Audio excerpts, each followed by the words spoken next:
going? Good, how are you? Good. And how does it feel now that all the hub behind the marketing and all of that is come to an end finally? Somewhat, and then marketing, I don't feel like it's ever really done. Yeah. But feel good. I mean, it's been a chill week or so. Yeah. Slowly settling in and realizing that, it's out there now and Yeah. it's just uphill from here in a sense. Yeah. My dog might try to make an appearance, so Yeah. I apologize about that. No, furry babies are welcome. My dog, the problem is that he can't open the door, obviously. He's a dog. So he will start knocking on it and unless I like stay quiet in my room, like pitch silence, then he will be like, okay, he'll walk away, but because I'm talking, he'll keep doing it until I open it. So we'll hope that doesn't happen, but we'll see.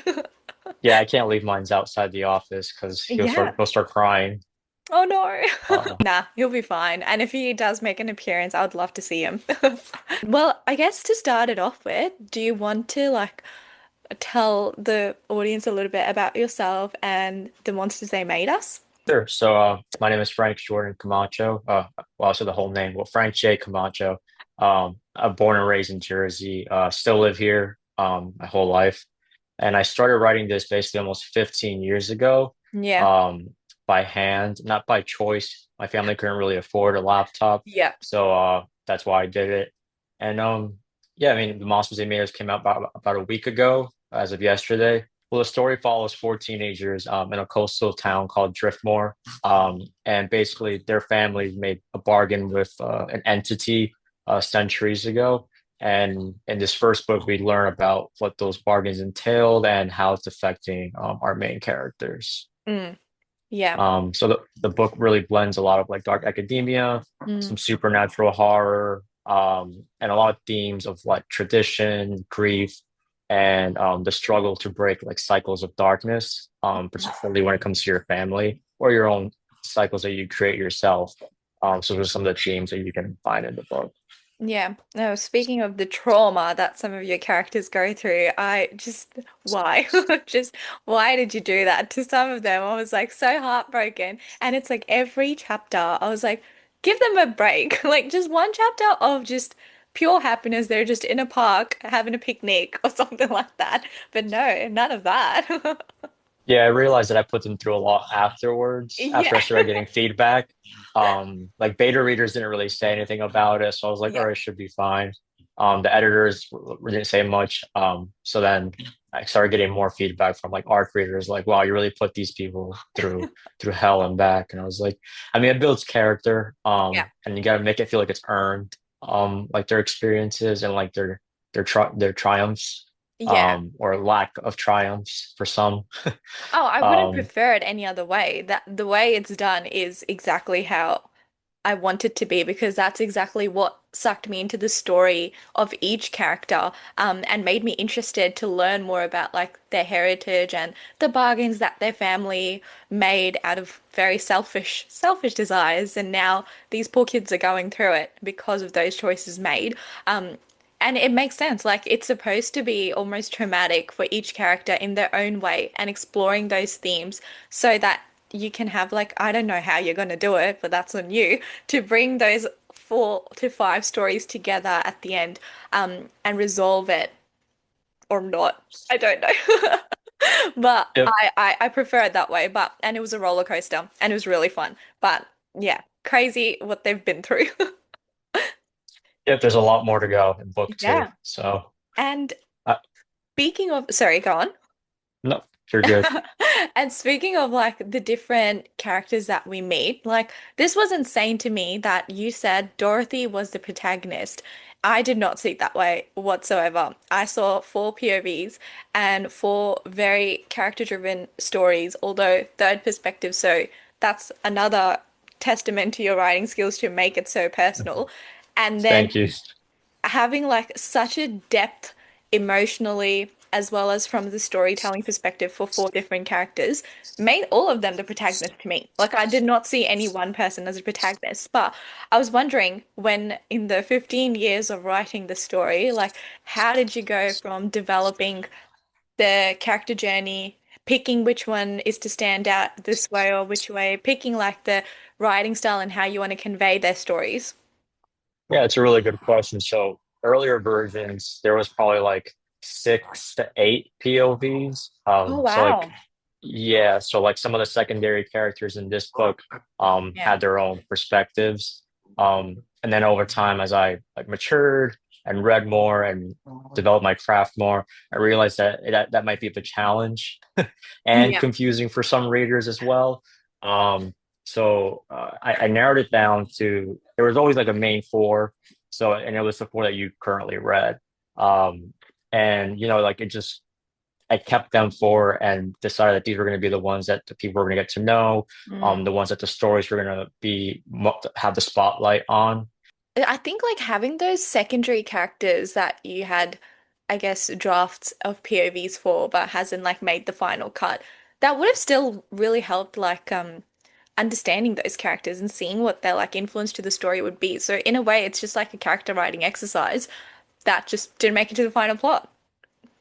I agree. Yeah, Yeah. I did find ways to kind of weave those Mm. POVs that got cut out. Yeah. As you read, like Ophelia and Camille and Yeah. Heather. I found small little ways to intertwine like their families' histories, like bits and Yeah. pieces about it. Um, so that is still added to the plot and didn't take too much away from it. At least I thought Yeah. so. Um, and you know, it was a challenge even with the four that I had. So that's why I'm Yeah. glad that I got rid of the other like 3 or 4 that I had because it would just been so long to begin with. And I feel like Yeah. people got lost eventually. Some people are like very like don't like multi POV Mm. stories. Some of the initial feedback that I received was like, took a while to catch on Mm. from the 4 point of views, which is fair. Everybody has a different reading like comprehension and like preference to begin with. Yeah. But once they like caught on, they were like in. So that's a relief to hear. Yeah. So I think the 4 was a good choice. Yeah. I mean, you say that it was going to be get really big, but honestly, this is a pretty standard length. So You know, it looks great. it's So, funny because like I was like, wow, 100K. It's like 100K words. I was yeah. trying to stay under. That's like the recommendation for debut authors. And granted, I did go indie. I still wanted to follow some of the trad like Yeah. standards, just so I can like have a foot in the game and just so Yeah. readers aren't too taken aback by too many words and pages. Yeah. And plus, since it would be a series, I had to think about the future books and those lengths. So, like book two, I can get away with longer pages, like more Yeah. depth, and book three, and so on. Mm. But yeah, you're right. It came out looking a standard pretty size, and I was like, oh, this is it. But yeah, Oh my God, no, this is like every word is feels intentional because every time a POV switched from, say, it went from Declan to Aiden or whatever, and I could see how like there would be parts in Declan's POV that were like strategically put there. So Aiden's POV just kind of like lifted off from that and continued with it. And that's something I noticed as a reader. So I can't even imagine the amount of effort the author must have had to put through to make that seamless transition per POV. it's interesting that you bring that up because looking back, I don't know, it came kind of natural. Like I don't want to brag, Really? but like I don't think that was too much thought into it. For me, it Yeah. was more of like balancing um how much each POV appeared and Ah, like whether they okay. added to the story or not. Yeah, I do think I have to pause for a second to calm him down while you're Amazon okay. checks Please out. go for it. So Don't worry. he will be here for a second. Oh my gosh, look at Yeah, him. he's paying too attentive to the He is window. a big boy. He's actually pretty small. He's like 32 pounds. Snow. Still pretty big. Talking about the POVs, it came very seamlessly to you, which is insane. But I I'd also say think so. for someone who has spent 15 years developing the story, at some point it's got to come a bit naturally to you. I think that's why it was kind of like seamless. I Yeah. wouldn't say that there weren't hiccups along the way, but it Yeah. wasn't as much of a challenge as I thought it would be. Because the story was always multi POV. I Yeah. never did like first person. I've never actually written a first person story, believe it or not. So this is Yeah. all I really know is third person. Wow, So yeah. first person will definitely be a challenge if I ever did that one day in the future. Yeah. Um, so yeah, the first draft was always like switching POVs. Mm. And that was 15 years of that. So I guess that's why I Yeah. developed that skill. I think also like the difference I see with first person and third person, and I don't personally have a preference. I think whatever works best for the story is how you got to do it. Hmm. But with third person, I find it slightly more challenging. I mean, I'd assume it'd be slightly more challenging as an author to construct that because you can't rely on the character's feelings anymore because you don't see that from their perspective. You have to almost rely on the observational side of things, like really describing and setting the atmosphere for the readers to understand what the essence of that scene or that plot is. And I think that's just like that's really, really difficult to achieve. But then at the same time, with first person, you got to make it so that the characters don't come off super annoying because you're constantly in their head. True. That's a good point. Which happens quite a lot, I will say. Like, there's a lot of times I'm in someone else's head and I'm like, girl, get over it, move on, come on. Accept it, just come on. But with third person, you have to just observe everything around it to make sense of it. But it's pretty cool. Um, and in your book, I noticed, and we spoke about this a while back ago, that all the architecture side of things, like the beauty, the gothic eerie kind of like atmosphere that's given to the houses, the manors, the school, even like the magical objects that we come across in the story, they have like this certain aesthetic to it. And even the way you describe, like, I can't remember the word for it, but like when you talk about simply like the tiles and the floors, like you'd have like the proper architectural words for it. And I had them highlighted. I'm like, what the heck is this? What the heck is this? Searching it up, looking it up, like, oh, that makes sense. That's beautiful. Yeah, it was what was kind of like the inspiration behind going in depth with creating the world and building that setting. So I know like that choice of going that deep of architecture can be a good or a bad thing. Mm, I've definitely got some feedback where it's like too much description at mm, sometimes, which is valid. Some people like the pace to keep going, and they don't really care what the tile looks like, which is mm, completely fair. You know what I mean? But you know, as you know, or the writer, obviously, like I wanted to make people feel like they were there, mm. and like be able to picture as much as they can picture that I was picturing. Like I want people to see the Yeah. same thing that I was saying.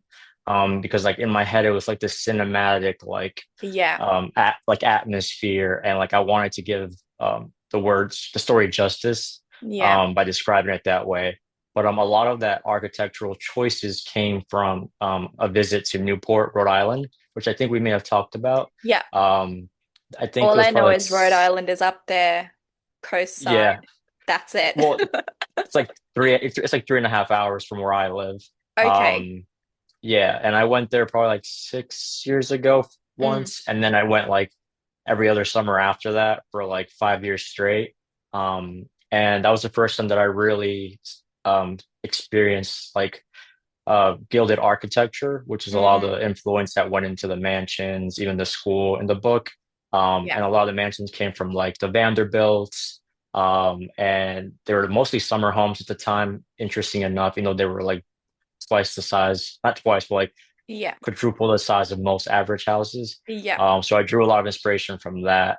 And that visit to Newport really cemented that I want him to live in these Mm, mansions. Like, what if these mansions were still, being lived in now? yeah. What would the people's lives and then be like, et cetera, et cetera. Yeah. So that's definitely where that came from. And I think there's always been like a love for Gothic architecture. I Mm. remember doing like a paper on it in the eighth grade. Oh, wow. Um, yeah, it was like a history class, I think, and they said That's to a pick like really cool topic. yeah, it was cool. It was like pick a architectural style, and like I was like the one of the first ones to like put down Gothic architecture. Nobody else could do it, Yeah. so I was like that also drew an influence into it. Yeah, it's been in your mind since eighth grade. Yeah, it's been Yeah. around. That's amazing.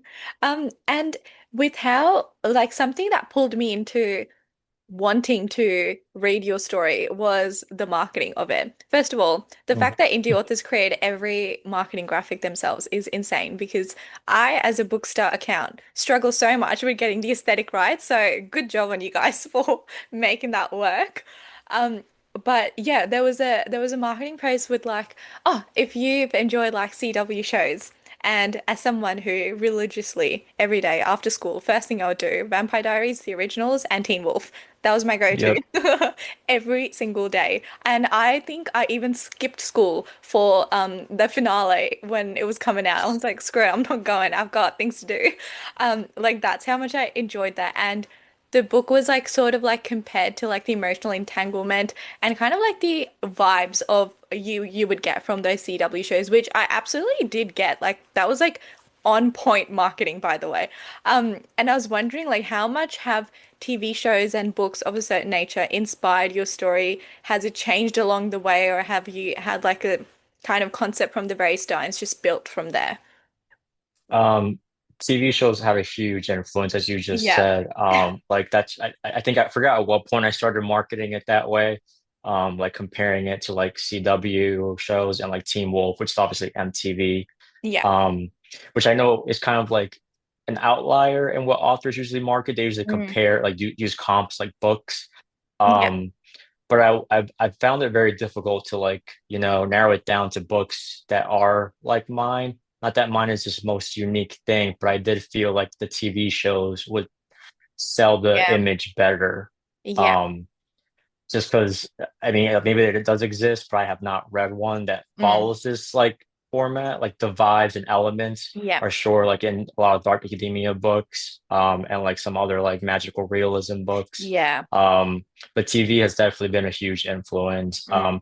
The first idea came from this Canadian show on Discovery Kids, I think it was, and Yeah. it was like my mom had a friend and she took me to her house like every weekend, and she had this cable channel called like Discovery Kids, and like my mom and her would hang out and I would watch TV, and one of the shows that came up was called like Strange Days at Blake Halsey High. Okay. um and it was very sci-fi related. Yeah. Like the school was basically built on top of like a black hole, and Oh, because of the okay. yeah, and because of the black hole, all these like weird occurrences went on at the school. It Yeah. was a boarding school setting. So that was like my first like exposure to like a boarding school Mm. TV show. Um, so that was like the catalyst for all of this. I Yeah. was like, all right, I want to write something like that. And Mm. initially it did start out like I wouldn't say like a fanfic, but it did Yeah. start out with a lot of overlays as the TV Yeah. show. And then eventually I was like, no, I want this to be my own. And then I started changing it multiple times. And then I started watching like the CW shows, and like Yeah. I drew influence from like Mystic Falls and like Vampire Diaries, and then like the opulence and like the rich people stuff from like Yeah. Gossip Girl. And then Teen Wolf came around around the same time. And that was just like a religious thing that I also watched every like Thursday, I think it was. Yeah. Um, and that's obviously where I drew influence for having a banshee. Mm. Who I won't say who it is because Yeah. people don't know if they haven't read it. Yep. Um, so all those shows together come up like a blender of all those shows is how Mm. this story came to life, along with some books along the way. Like as I got older, I started reading dark academia, and that's where I started realizing that I also want to incorporate elements of that Yeah. into this supernatural world. Yeah. Um, so that's how it Yeah. came to it. That's incredible. And like I completely agree with the marketing based on the TV show because if that's what's most true to your story, then that's what you've got to promote out there. Because what I've noticed with dark academia is a lot of the ones I've come across have been in the YA genre, and nothing wrong with that. But the difference is that with your book, more new adult in some of the themes that it explores, and it's got some really like heavy topics, heavy themes. Which gave like real weight and the rawness to the story that it really needed to deal with those characters and how they poor guys deal with everything going around with them. But with YA books, I feel like you can do that, but you have to gloss over quite a lot. So it can't really go in depth with the emotional turmoil without there being multiple triggers or being categorized as new adult almost. And that's why with TV shows, I feel like they're a little bit more flexible, or at least they definitely were back in like CW Yeah, era, where, the I originals, which agree. is marketed for 14 to 17-year-olds, well, that was probably mainly the audience. We're just seeing people's hearts getting ripped out, beheaded, like absolutely just the gore was there, and I no know. no one batted an eye. And now to do that, I feel like the trigger warnings would be insane. I agree. Yeah, looking Yeah. back at I was like 13-year-olds or 14-year-olds watching all that like gore Yeah, and whatever. not phased by it in the slightest. And that's why I think that's what I crave from books as I get older as well. That, like, if you're going to have like deep themes, explore it because that's the reality of it. You're not going to have Hmm. like, I guess, like in real life, we're not going to just gloss over problems. That sticks with us for way too long that we have to process it. And similarly, that's what you want to see with characters as well, who are going through like 10 times more trauma than you possibly will. Like, there's no siren coming after me, I'm not going to have that issue. Yeah, so yeah, that was incredible. Um, in terms of like the different mythological creatures that you've included in your story, like we see sirens and banshees and what's it called? The dogs. Hellhounds. Hellhounds, the dogs. I was like, from hell, the dogs from hell. Yes, the hellhounds. There's a few different things we see like that. What was your sort of inspiration towards it? Did you have to do like additional research into Greek mythology? I feel like there's a few things that I have theories about Greek mythology for later on, but that's a book two issue. But yeah. There was definitely research involved for Yeah. sure. The sirens, did a lot of research in that. I mean, there's like common knowledge about sirens, but I Mm, definitely wanted to be more in depth with it, so I did that. As I mentioned, the Banshee influence came from Teen Wolf. I'm pretty yeah. sure prior to that, I don't think I've ever seen or read anything that had like a Banshee. Yeah. Um, and I thought it was really well done, and I was like, Yeah. I would really like to have that in my story. Mm, And the Hellhounds came from both Greek mythology and Teen Wolf as yeah. well. Um, and I'm not even sure how I narrowed it down to like these three creatures. Yeah. Because I can tell you that earlier versions, it was much more elemental magic based. Interesting. Yeah. So there was like water manipulation involved earlier Mm, on.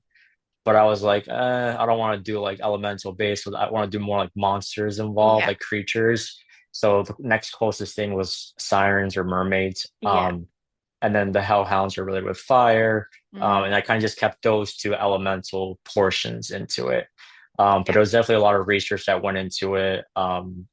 And there are some Greek mythology influences that I don't want to give Yeah. away, so you are on the right track. Yeah. Um, I looked into it, but trust me.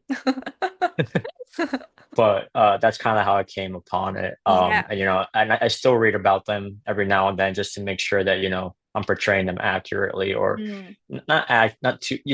Like I feel like you can totally play around with it because it is fantasy in a yeah. sense, so it doesn't be It's completely fiction. Yeah. accurate. Yeah. Um, like the sirens in my book aren't completely accurate because they can do a certain thing.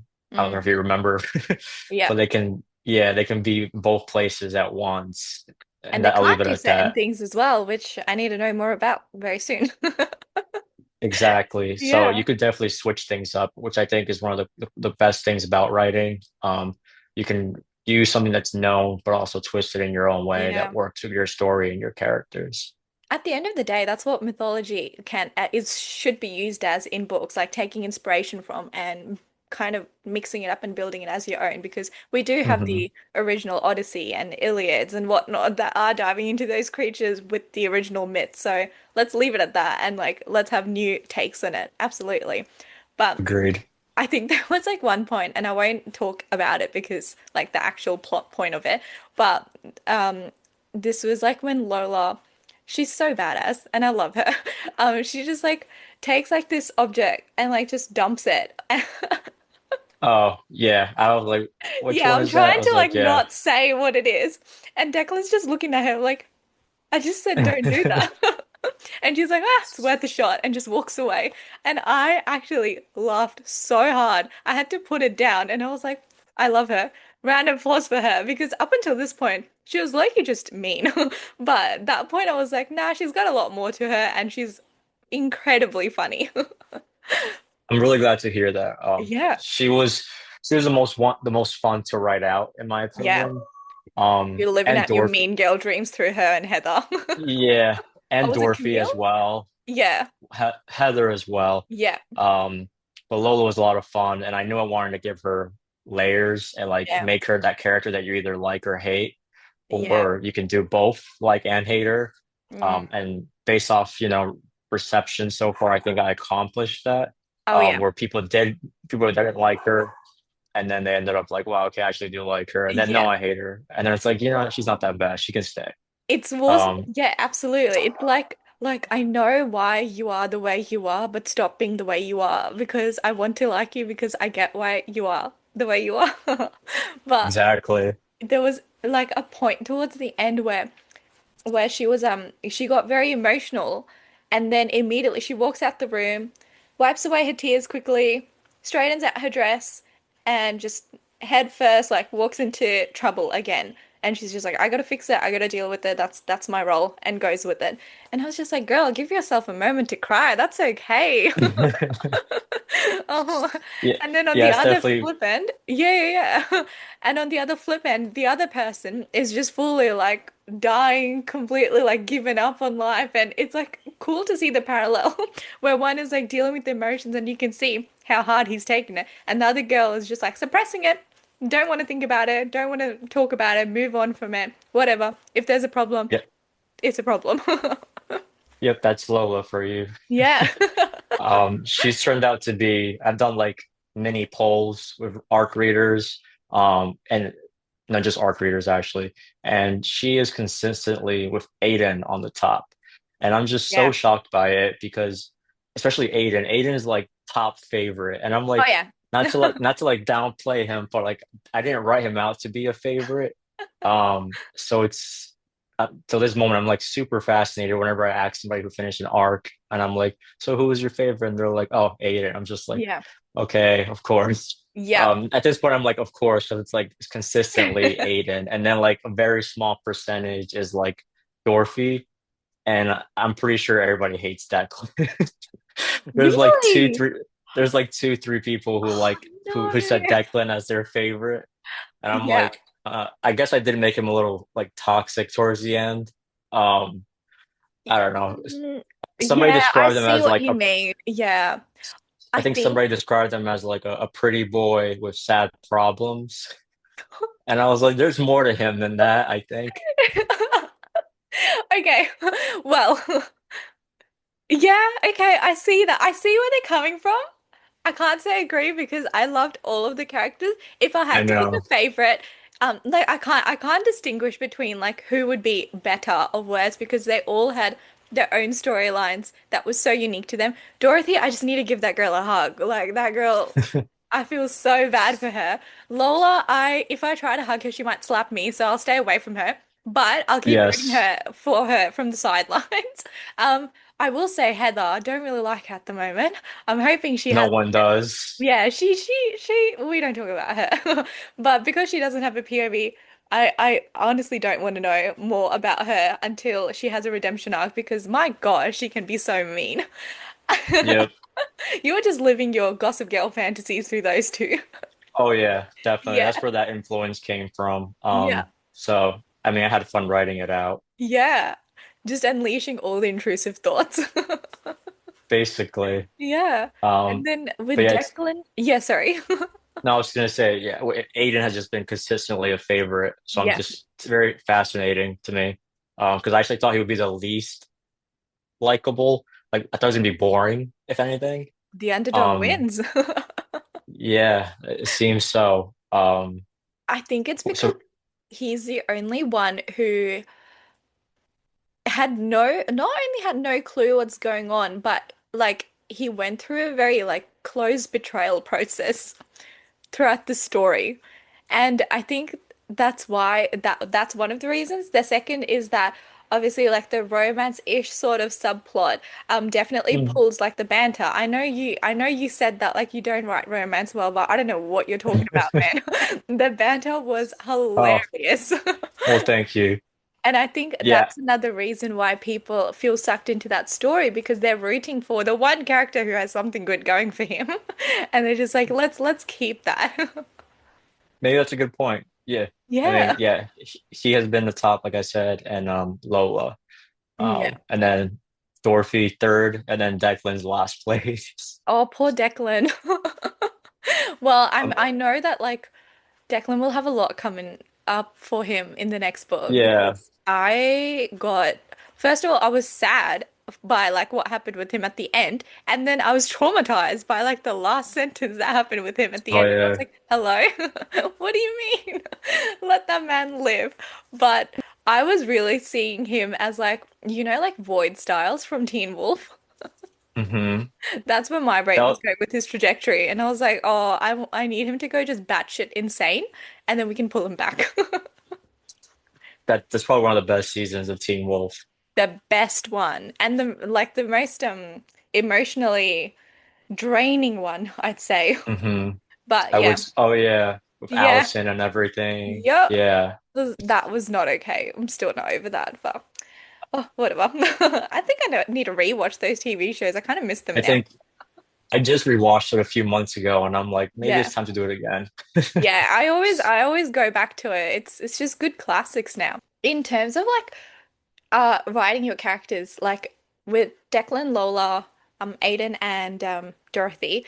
And this was something you randomly spoke about as well a while ago. And it was that I saw it as you were developing powers on Dorothy and Lola's side, while with Declan and Aiden you were Mm, developing on like their ancestry and whatnot. Because I don't know much about the other two's ancestry, and I don't know much about the other two's powers. So it kind of like was a great balance because you learn about like the overall world through both ends, but you don't learn it for individual characters just yet, which keeps the mystery quite alive. Um, I don't know if that was intentional, but it was was not. It was not intentional, but I do remember we talked about that. yeah, And it just maybe subconsciously it was sub yeah, intentional. But yeah, that wasn't like a deliberate choice. It just ended up being, as you said, like the girls were like learning about their mm, actual like supernatural abilities, and the guys, it's more of like their families, and which is why, and like for some reason, the guys you get like their like bargain stories of like how their yeah, families came to be, while the girls you don't get that until book two. yeah, Um, but yeah, it wasn't intentional; it just happened to happen that yeah. way.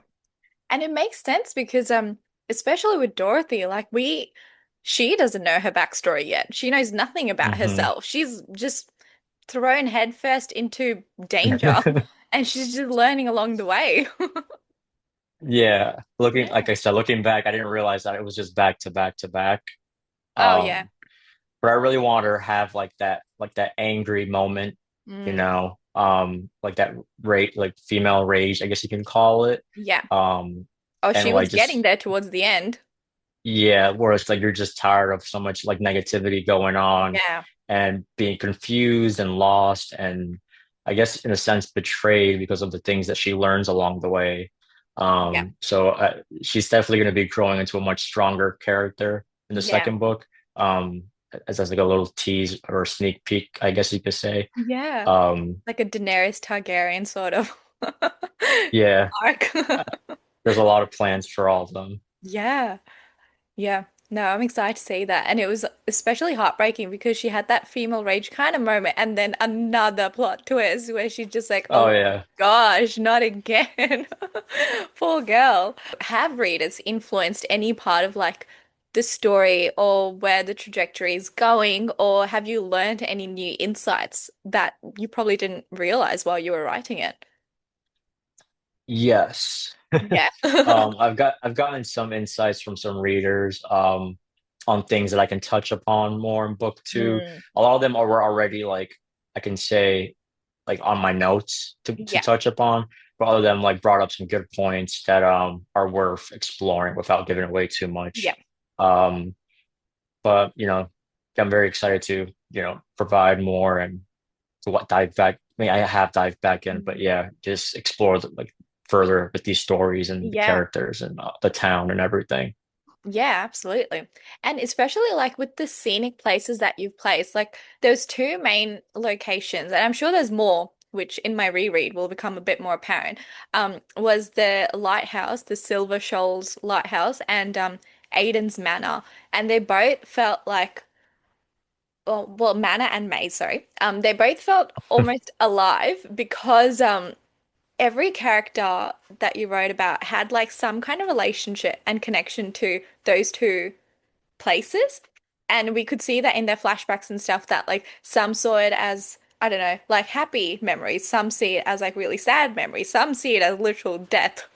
So you see like a lot of different kind of, I guess, perceptions of the same places. And I was wondering like how did you construct that idea of giving almost like weight to like locations? Yeah, so like I knew that like I wanted to have locations that are in alive some sense, like you said, and where like they can feel haunted without being haunted literally, like Yeah. or like the cliched haunting like a Yeah. ghost, even though there is some of that.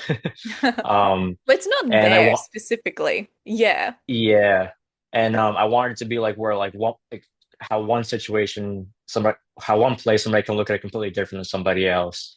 Like a good example, like Aiden, he's not really a fan of his home, but then Yeah. when Declan goes there, it's like he actually feels like that's one place he feels like home. Yeah. And I just felt like it added depth to, their psyches, Mm, their experiences growing up, their childhoods. And it was more like those were deliberate choices where I was like, all right, so how does this person feel like yeah. this place? What memories do they associate it with? And so on. So that was something that I actually had a lot of fun doing, Yeah. because it was a lot of dissecting and like sewing things together and Yeah. making it all like connect. Those are all deliberate choices, like making them feel like they're alive, from the maze itself, which is technically is alive if you caught on. Um, and the house is being, like I said not too long ago, like being haunted, but Mm, in different ways. Like for Declan, like his house, it is haunted, but not in the sense that you would yeah. think. And a lot of that came from watching shows like Hill House, I Haunting on Hill love Haunting House. of Hill House. Yeah. Yeah, so that was something that also had a later influence, Yeah. when I decided to go a much darker direction, with Yeah. the story, because it's not a happy story. I'm aware of No. that. Um, so it's not, so that makes it kind of a niche, I guess you could say, Yeah. because not everybody wants to read that kind of story. Um, but it is, I think, interesting, and the mystery hopefully makes up for the sadness that's in it. Oh, absolutely Um, does. Yeah. thank you. But yeah, those it was deliberate choices to make all these places alive as much as Mm. they could be, and the associations each of the characters had with it. Yeah. No, that's really cool. And I think with Haunting of Hill House, like something I noticed, well, noticed that inspiration maybe in your book was that how in Haunting of Hill House, the haunting was your own issues, like your own addiction, your own depression, your own Hmm. issues that you've like I know it was influenced by the ghosts in that story, but it was also perpetrated by yourself, by your own actions. And I could see kind of like the element of that in this story as well, like especially with Declan. All you had to do was leave it alone and you would have been fine. Yeah, But he won't. He won't leave it alone. And it's just like spiraling more and more and more and more. And I'm like, oh my gosh. But even speaking of like him seeing Aiden's house as something more close to home, to be fair, compared to his house, a tin shed is better. Like the things that are going on in his house, his mum, his ancestors, everyone. I was like, get out of there. No wonder he likes Aiden's place better. you're not wrong. Yeah. But Oh, then on the other hand, Aiden's like he hates his house, and it's like he'd rather be at Declan's house. So it's yeah. just I really wanted to create that like opposite dynamics and Absolutely. Mm, have the reader like kind of notice why each character yeah. likes the other place and stuff. Um, So yeah, those two, their houses are both like, obviously like prime setting Mm. locations, um, and kind of like the heart of Driftmore in a sense. Yeah. Yeah, absolutely. So with especially with the maze flashbacks, something we kind of Mm, noticed was that the characters had their own sort of places in the friendship group. One is like the neutral person. One is like the polar opposite, who are always arguing, but they still come together at the end. One is just the lapdog almost follows the other one around. Like we have like those dynamics, and the best part was seeing those parallels to present time, that they still very much hold strong in those personalities that they've developed since their childhood. But situations start to force them into different directions because they have to survive. Was mhm. that intentional, or how did you go about constructing those flashbacks to parallel to the present time? Like that would be a lengthy process for starters. But yeah, what was your experience with that? Yeah, that was definitely intentional. It was one of those things that I also had fun doing. Like I said, like I really wanted like to weave things with the story, Yeah. and add as many layers as I could. Yeah. And that maze scene that you're describing, where it like kind of gives like a quality for each of them, how they were as kids and how they treated a simple game of hide and seek, Yeah. really still connected to like their present self. Yeah. As you were just saying, like the neutral friend who is still pretty much neutral. Yeah. Um, and for character development, you have to somewhat have the character change from Yeah. beginning to end. Otherwise, they're not really developing, Mm. even if it's not a full development from start to end. Because I know my characters, they don't really develop completely. They're in the middle of their development, I like to Yeah. say. And I think that I can kind of get away with that because it's a series. Mm. Um, but those are also like, on purpose things that, I sat down and thought about, and, you know, thought about how I wanted to come off to the reader, and hopefully people would notice it as you did. Yeah. Um, but that was a very special scene. I feel like that was Yeah. really supposed to give off that like layers of friendship and the dynamics between the group. Yeah. And in terms of like the heavy themes that you deal with in the book, like I think each character has some kind of mental issue that they're dealing with, and if they're not already, they're going to develop it after the events of the book. Hmm. Was Yeah. there any like inspirations you've taken from anyone, like or yourself, or like just in life in general? I mean, that's a really good question. Yeah, a lot of it was a lot of like trauma dumping, as you could say. Like a lot of the things that they dealt with in the non-supernatural aspect were from my own life growing up. Um, like as you read the story, you notice that the main parental figure are the mothers, Yeah. as opposed to like the fathers. So that was something that I drew from my own life, where my father wasn't in Yeah. the picture growing up. So it was easiest to write what I know about a Mm. mother, being that was the main parent in my household. Yeah.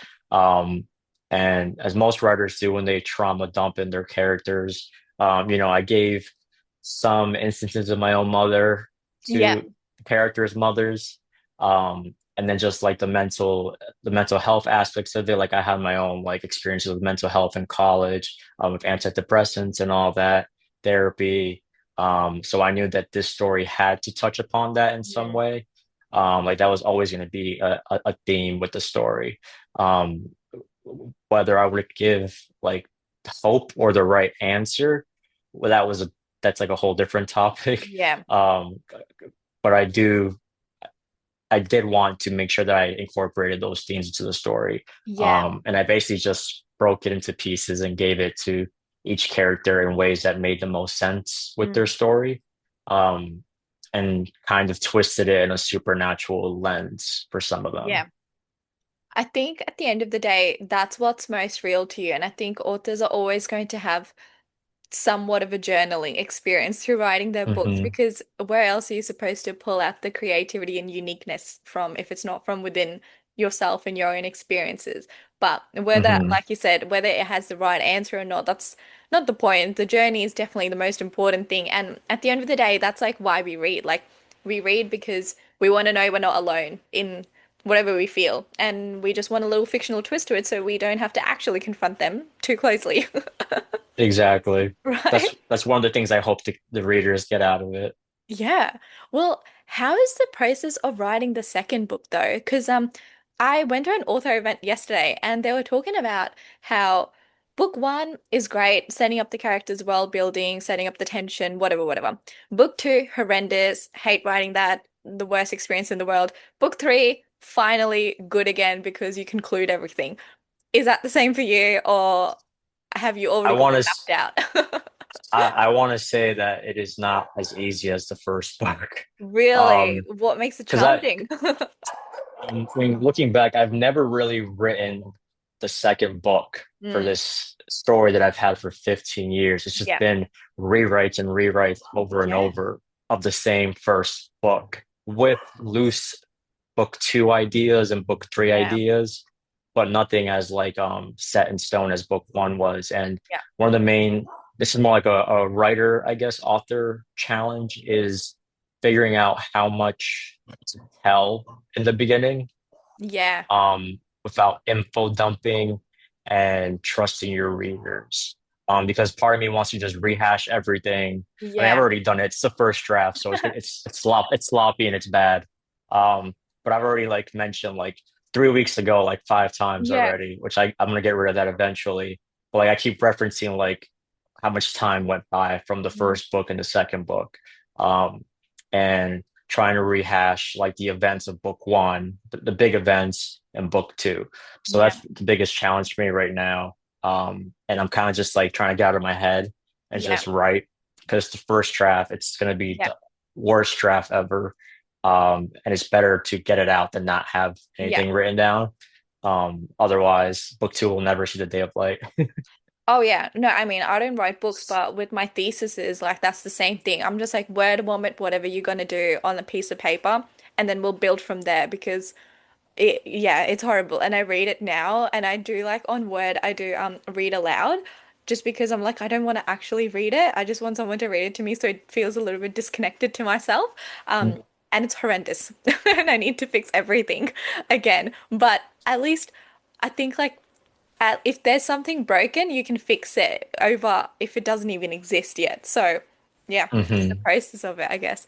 But I think like what does your writing process look like? Like, do you have a very particular like dot point first and a skeleton first and then start writing the draft just comes to you, or just word dump and build from there on? Unfortunately, yeah, the latter word Yeah. dump and build from there. They call that a pantser, I believe. Yeah. I am not a plotter. I have tons of notes that are messy and like all over the place. That I write down like when I'm driving, not at the same Mhm. time, Yeah. at a Yeah. red light or something. Yeah. Or like listening to music or watching TV. And I kind of already have like, like a cinematic play in my head. So that's how Yeah. I write in a way. Like I can picture it vividly and easily. And I think that's where my strengths comes from, which is why I pants so much and can't Yeah. plot. Um, but then eventually I do go back and create a skeleton Yeah. and then start adding to it. And that's where like I guess you can start moving things around visually for Yeah. me, once it's all like out laid out. But I think the most important part is getting all the words down, and then I guess and then revising it. But like I said, I have no idea how to write a second book, Yeah. so I'm kind of winging it right now, Yeah. and hopefully it works out. Do you use or rely on any resources like podcasts or whatever else to kind of like assist with, I guess, directing your writing style or not really? So for the style, no, because I think that's more Yeah. personal and stuff. But in terms of like the approach, Yeah. I have been, just researching articles here and there, Mhm. like self-help articles, and seeing what other people suggest for writing Yeah. a sequel for books, like the do's and don'ts or like the recommended do's and don'ts, Yeah. um, and kind of just do that little by little. But I haven't Yeah. actually like looked up any like official resource that says Yeah. like how to write a second book. Yeah. Yeah, and where do you know, like how do you know when to what information to take, what information to throw out your head. Because if I do that, I will become so particular with like, these are the do's, these are the don'ts. I'm not touching the don'ts. Even if that wants to work well with the story, I'm not going to do it. And it would honestly not assist me. So, how do you figure out where to start and stop with the research? That's a good question. It kind of you kind of like answered it right there, how I do it, like the do's and don'ts. Like I don't take it to heart. Mm, They're all like suggestions and recommendations, and writing is like so broad that what works for somebody might not work for you. yeah, So it's more kind of like just seeing what people are suggesting and oh, that could work for me. So I'll try yeah, that out. But I'll never take the like the research I find online as like set in stone. yeah, It's because a lot of it is opinion based or experience based, yeah, or sometimes even genre based. yeah, Um, so yeah, it's definitely more like what feels right for you and like your story, and sometimes, like I said, your genre. So that's how I approach it. yeah, absolutely. And speaking of your writing style, I absolutely fell in love with it because it's so poetic and beautiful. And the thing with like very like literature style, lyrical, poetic sort of writing in like gothic or fantasy in general, it requires you to really think about every word you include because a lot of it is like explained through symbolisms rather than just directly saying outright what what's going on. Um, and that takes a lot of intentional effort. So I was wondering, like, where did you develop that skill? Because your ordinary job has nothing to do with writing, and it's No. so far from it. So I was wondering, like, how did you develop those skills? What inspired you? Did you have to practice or anything like that? I mean, I wish I had an answer. I definitely developed a more lyrical, poetic, I guess you can call it, like Yeah. style in the last like 5 years, I'd say. Yeah. Um, so I'm not sure if it has to do with like my life experiences or Mm. like the maturity level that I reached. But I knew that like it was just like a style that I wanted to adapt to. Yeah. Um, like like going back to like Tumblr days, like I always used to Yeah. see like Tumblr quotes and stuff like that and be like, wow, that's really beautiful, blah Yeah. blah and like kind of like I would like to emulate that in my writing, which I know can be a hit or miss depending on the reader. Some might argue and say it's like flowery writing or purple Yeah. prose, but I think it's about finding the right balance of Yeah. it, like keeping the plot going while also writing the way you want to write. Yeah. So I just think it just came over time, honestly. Um, and just sitting down and like reading to yourself Mm. the sentence over and over and Yeah. being like, does it sound the way that I want it to sound to readers? So Yeah. that's kind of how I'd say it came. And like again, everybody's writing style is different. Um, and sometimes what works for you doesn't work for everybody else. Yeah. Absolutely. And with like going through the arc reader process and receiving feedback or criticisms or I don't know, like reviews and stuff. A lot of them are good and some of them are not good, and that just depends on the reader, and it's so hard. And as someone who doesn't like to take critiques unless it's compliments, I don't know how I would thrive in that space. So I was wondering, like, as an author, how do you take that feedback and how does that influence, I guess, your writing or your approach to your story, if it does at all? Um, so I've gotten, like you said, a good feedback. So far nothing has been like, horrible where it's like they rip me Accomplishment in apart my books. for now, it's very early. I know it's gonna come one day. Somebody's probably gonna like, it's gonna come. Every book out there There's has negative reviews on ones. like Lord of the Rings, man. Like, Yeah, some of the most popular books have like the worst reviews. So yeah. it's gonna happen. Um, but in terms of like handling it, I guess I'll tell you when I get there. But in terms of the feedback that had like the reviews that have had feedback or slight criticism, Mm. that is something that I will keep in mind, moving Yeah. forward. It kind of ties back to what we just spoke about, like my writing style. For Yeah. some, it might have been too descriptive, Mm. which is valid. Like I said, some people don't want to know the kind of column that's like in the house, which is fair, it's totally fair. Some people don't want to know like the tile style, and I understand, but it's a creative choice, at Yeah. the end of the day, and that is something that I will keep in mind in future Yeah. writings, making sure that like the description doesn't take away from the plot, Yeah. or the pacing. Um, but in terms of like handling it, like if it's, I think that it's easy to like get upset immediately. Um, but it's important to kind of like sit down and like take it with like a grain of salt, I guess you could Yeah. say, because reading is so subjective. And I know Absolutely. that's thrown around a lot in like the book world and book talk and bookstagram, that reading is subjective. And as an author, you have to, I think, really drill that into your head, Yeah. that story just wasn't for them, Yeah. um like I think one of the comments I did receive was that somebody had to take notes because of how many characters there were. Really? It just came to head on NetGalley. Yeah. It wasn't a bad review. It was really nicely written, but they needed to take some notes, and I was like, interesting. I didn't Yeah. think it was that many. um But again, everybody's different. Some people like, prefer less characters or prefer Mm. more characters or don't really care.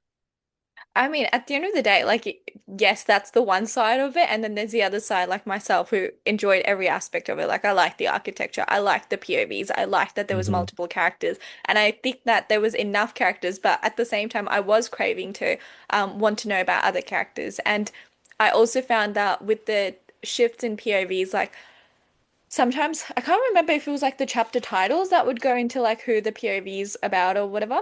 Yeah, it Hmm. was. Yeah. I think most of the time I didn't even read like who the POV is, and just from Really? yeah, because after a certain point the first two sentences gave it away just based on like the personality of the characters. It had become so ingrained into what I knew they would be like. Like as soon as I get to Mean Girl energy, I'm like, oh hi Lola, how are you? Here we are. That's a good point. Or if we get to like a little bit of like insecurities, I'm like, Aiden, hello. Or if we get to just trauma, Dorothy, like I could tell just from the first two sentences which area, which POV I'm in.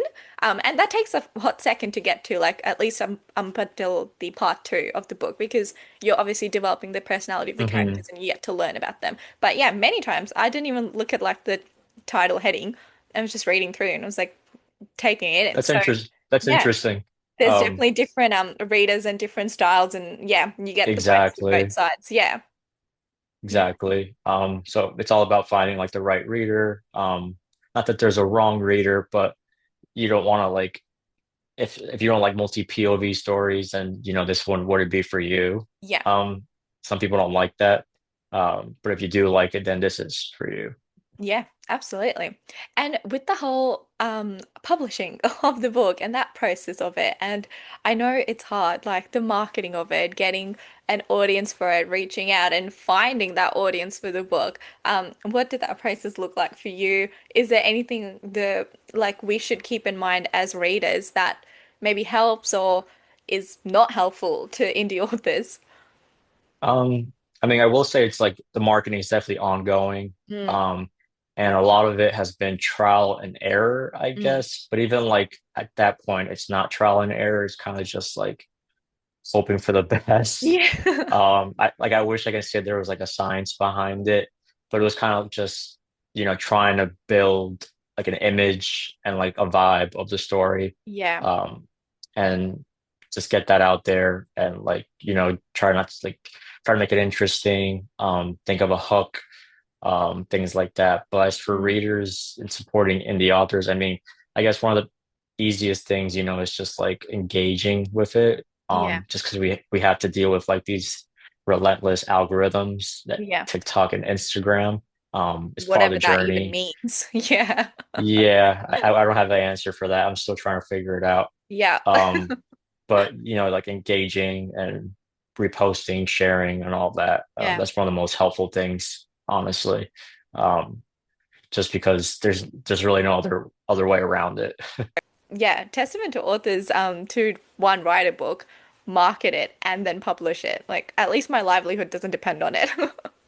Yeah. It just takes like practice, I guess, and like finding it because my earlier posts weren't always so consistent. It Mm. just started happening over time. I think once I had the cover is when Yeah. like it really helped tie things together. And I was like, all right, so this is kind of what I need to follow. This Yeah. foggy, kind of like dream-like, Yeah.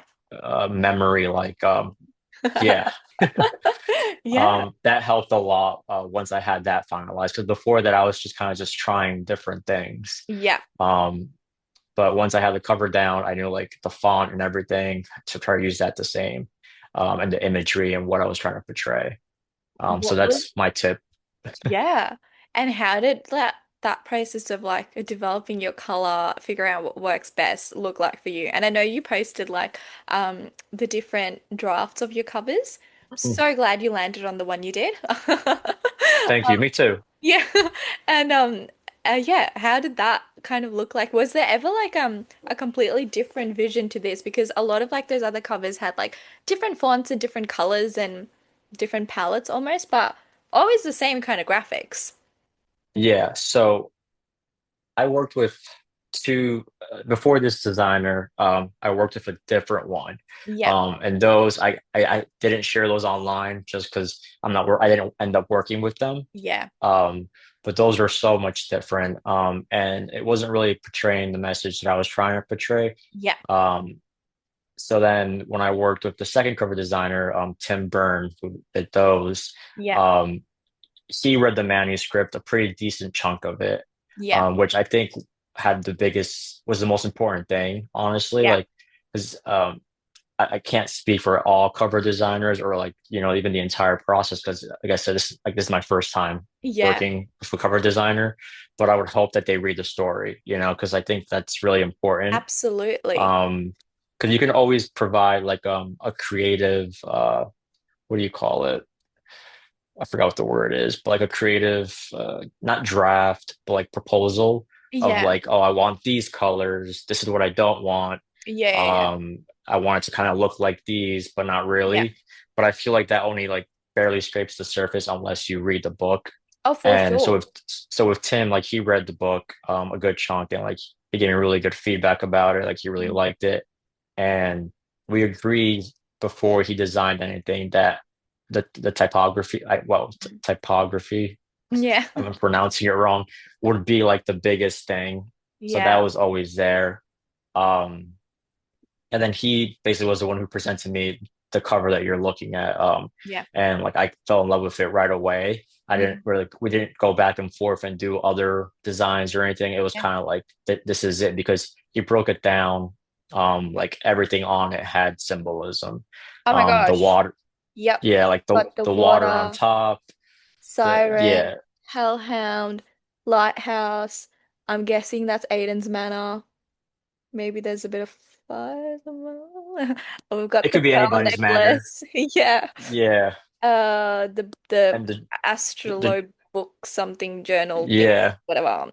And the maze. Um, yeah, and so basically, like the maze is literal and figurative. Like, Yeah. like these characters are navigating this new part of their lives, and like they can make the wrong turn here or there, or Yeah. the wrong decision, which they do. And then the Yeah. water is literal as well, where Yeah. Driftmore is a coastal town, but it's also Yeah. Yeah. like a For anyone ceiling. watching. It's like a ceiling above them. Yeah. Um, so basically, once he presented the design, it was more deciding on the font, Mm. and the color scheme. That's what we spent a lot of time on. There was Yeah. like a lot of different color choices where it was too green, too blue, Yeah. too neon. So that's where a lot of like the time went into it, deciding what colors to go into it. And I think the ones that we ended up with have gotten the best reception. And I think it works. Yeah. Um, but it was a lot of fun to be involved with it, and I think that's part of the reason why I did indie, Mm. because I wanted to be hands-on and like be a part of these creative decisions and have Yeah. that kind of control.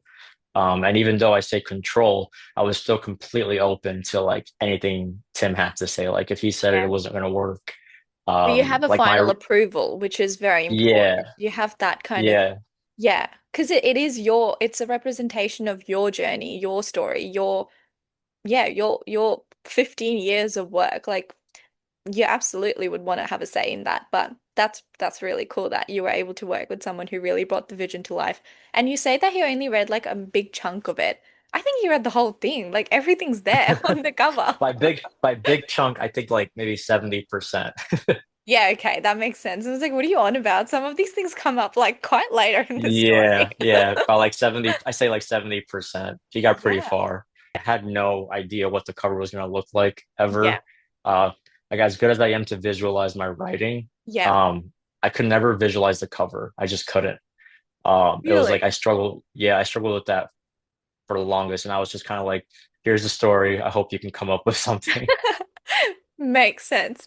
And with like the putting together the PR box, like you've got the candle, which I'm too scared to light because I don't want it to ever be ruined. The Oh, bookmarks, the book, the little things. I guess this is like inspiration from like the little ball situation we had in the book. You work with anyone to put those together, or did you just do it all no, I yourself? just yeah, I That's did it all awesome. myself. It was just something I wanted to do. It was a lot of fun to put Yeah. together, you know. It's just a little something. And I know No, some people were absolutely. like, "Oh, well, I don't have like a huge following, blah blah blah." And I was like, I didn't really care about that. It was more of just like giving you like this pre-Driftmore experience as you're opening the box. Yeah. And hopefully you liked it at that point from at Mate, once you read it. I was on 800 followers when we started talking, and I was like, this guy is never gonna respond to me. I've got nothing to offer. But it wasn't just you, all these other indie authors as well. Like I was like, I used to be scared to sign up for Arcs, and I was like, what am I gonna do? Sign up for Arcs with 200 followers. But then everyone was so receptive. Everyone just wanted like the right readers to find them. And Mhm. because that gave me confidence, my posts or like the way I talk about books and stuff became a little bit more authentic because I was less scared, and naturally the engagement went up as well. So it all started because authors like actually trusted the readers despite of like what their engagement looks like. That's good to hear. I mean, I feel Yeah. like a lot of that like follower stuff usually comes from like the bigger companies for sure, like bigger publishing Oh companies. yeah, that was probably why because I'd seen a lot of other like accounts who had like a certain minimum threshold of followers, only they would receive like those publishing agent books. And I was like, well, indie authors would care even more because they're doing everything themselves. And it was like, no, it's Uh, actually the opposite. I think in the authors definitely are more accepting. Mm. Like you said, it's about finding the right reader Yeah, and hopefully that they connect with it. Um, but yeah, I think it seems intimidating, but yeah, I just sign up. The worst I can they say is no, yeah. Well, it's more like Ghost, but whatever. or that. Yeah, and with like publishing agents and that process of things. Is that something you want to pursue or look forward to in the future? Or are you wanting to keep it indie for a little bit more hands-on say with how everything goes with the publishing side of your book? So, do you mean with like the monsters they made us, or like in Or general? anything, honestly. So for this book, like I always knew that I wanted to, you know, I did actually, that's a lie. I didn't always know I wanted to do indie. When I was younger, like, because at the time all I knew was traditional publishing. Like I didn't Yeah. even know like self-publishing was an option when I was Yeah. younger. It wasn't until like the last maybe like 5 or so years that I kind of like discovered it and Yeah. realized like, what it is and what it entails and the pros and cons, of course, because both sides have pros and cons. Yeah. Um, but in terms of like this book, like once I realized that I wanted to do self-publishing for this one, um, I decided that maybe like if I wrote a whole different story, I would try Yeah. maybe traditionally. Just because like it is exhausting. You do need to have like Yeah. some kind of budget for it, Mm. um, and all that. But if this were like ever approached for like a traditional kind of thing, Yeah. that's something I'm open to. I'm not sure how that would ever work or how Yeah. that works, but for this world, I knew that I wanted like, myself. Yeah. No, definitely. So, speaking of the other books, Do you have any ideas for another book series? Would it be connected to the world, completely different, or at the moment just focusing on the sequel? Right now, just focusing on this. I Yeah, think I have like some random notes somewhere in my like notes about like yeah. unrelated books. Um, I think Yeah. one was like a dystopian kind of thing, Oh, but like, interesting. yeah, but like that's a whole different like journey, Yeah. and unrelated. I've already thought of like a prequel and all that, which Ooh, I feel like a lot of authors do. yeah. Um, I wonder if it's but about one certain character. But keep that No, to I can't myself. I can't say what the prequel it would be Yeah. about. It would be, I mean, as of right now, it could always change, but like I feel like a prequel of like the parents would be interesting. Yeah, yeah. Um, just because like it's kind of like a history repeats itself kind of situation. Absolutely. And as you know, the parents do play a role in the story. Mm. And they all have like their own like secrets as well as things that they've done and Yeah. why they're not really friends anymore and stuff like that. But at Yeah. one point, like the parents were like this group of friends. So I thought that Yeah. might be Yeah. cool to like visit. That really yeah, what's it called? Reminded me of like the Vampire Diaries kind of like setup of the founding families and Hmm. how everything kind of changes as it goes. But like the parents know each other and they would direct him Exactly. accordingly. Like, don't be friends with that guy because his mom was like so annoying in school or something. Like they have those Hmm. relationships built already. No, that would be really cool to explore that side of things, especially now that we know those characters as parents. It would be cool to see them as the younger virgins who made all the wrong decisions. And you also Hmm. know it's not going to be a happy ending because you know the ending now. Exactly. That's Yeah. a good point. But yeah, for now, I'm definitely attached to this world and Um, I think you know it's going to be a trilogy. Yeah. So one book for each school for each semester of the school Yeah. year.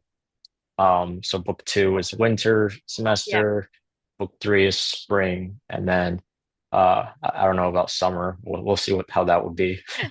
Summer is finally a novella where they're all having a good time and no one's died and everyone's recovered and you're just like, we'll Maybe see. maybe it could be a novella. That's not a bad idea. Yeah, there you go. Well, yeah, I think I guess to close it off with, do you have anything you want the readers to take away from the Monsters They Made Us? And do you have any little sneak peeks for the second book? I guess I want to say that even though it is a YA book, like it's Mm. marketed, it's categorized as YA as young Mm. adult. It's not like your typical young adult book, as me and Yeah, you spoke about earlier on.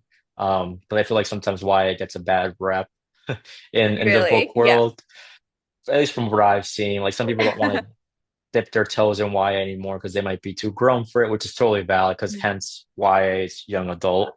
Um, but because of like the character ages and like the Mm. setting, it has to be YA. Yeah. But I guess I want readers to know that it is written in a more uh, mature way that even older readers can enjoy.